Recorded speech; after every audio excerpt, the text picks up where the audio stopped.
জলবায়ু তহবিল নিয়ে উন্নত দেশগুলোর সঙ্গে সমঝোতায় পৌঁছাতে ব্যর্থতা নিয়েই শেষ হলো জাতিসংঘের জলবায়ু সম্মেলন COP29। আজারবাইজানের বাকুতে এই সম্মেলনে জলবায়ু তহবিলে অনিশ্চয়তায় ক্ষোভ জানিয়েছে উন্নয়নশীল দেশগুলো। বিশেষজ্ঞরা সতর্ক করে বলছেন, জলবায়ু তহবিল নিয়ে অনিশ্চয়তা ও বিভক্তির নেতিবাচক প্রভাব পুরো বিশ্বের উপরেই পড়বে।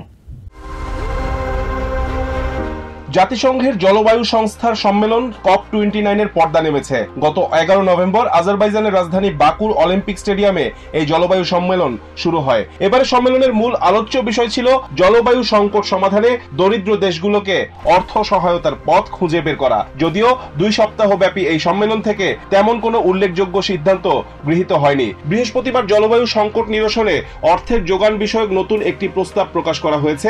দরিদ্র দেশগুলোর জন্য জলবায়ু পরিবর্তন মোকাবেলায় ধনী দেশের সহায়তার পরিমাণ নির্ধারণের একটি পথ খুঁজে বের করার প্রচেষ্টা চলেছে এই প্রস্তাবের মাধ্যমে।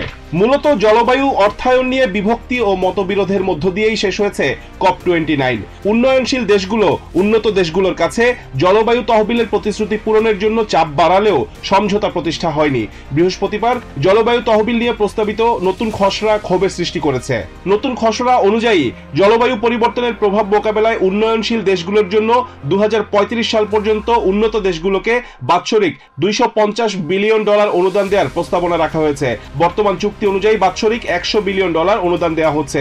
তবে উন্নয়নশীল দেশগুলোর চাওয়া বাৎসরিক $1.3 ট্রিলিয়ন।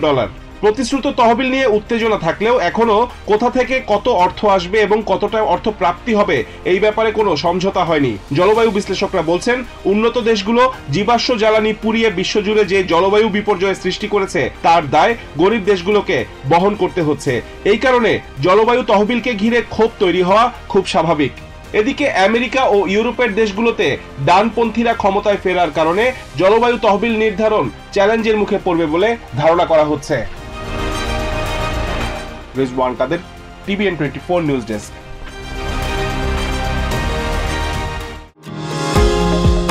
নিউ ইয়র্ক থেকে সম্প্রচারিত TVN 24 টেলিভিশন বিশ্বজুড়ে বাঙালির কণ্ঠস্বর।